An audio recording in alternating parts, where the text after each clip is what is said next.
Nagpakulo ako ng tubig.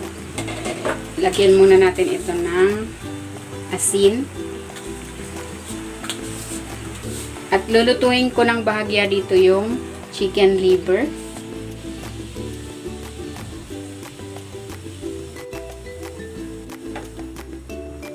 Ayan, okay na ito. Hahanguin ko muna.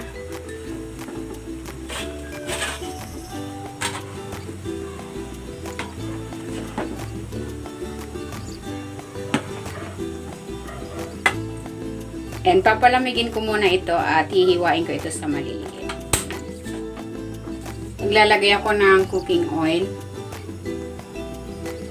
Ihigisa ko na tong bawang.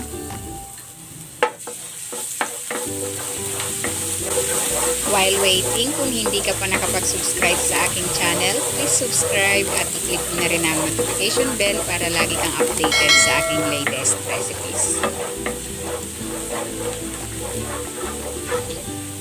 Lalagay ko na rin tong sibuyas.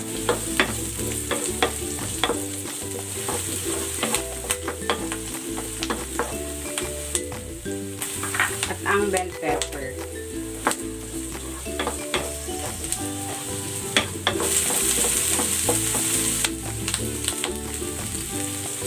Ilalagay ko na itong liver. Hiniwa ko na ito.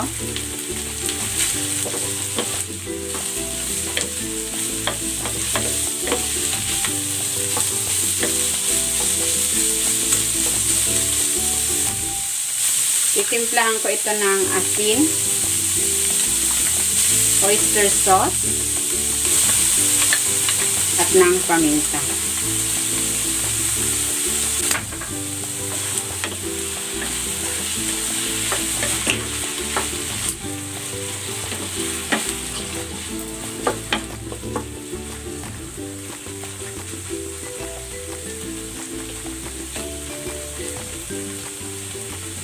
Maglalagay ako dito ng 3 pirasong itlog.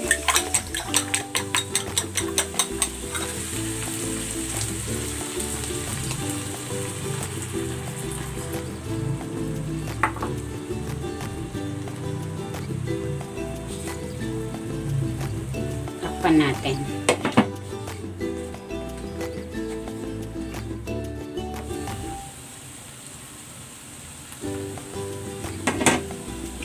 Ayan, ito na yung ating chicken liver with oyster sauce and egg. Hanguin na natin.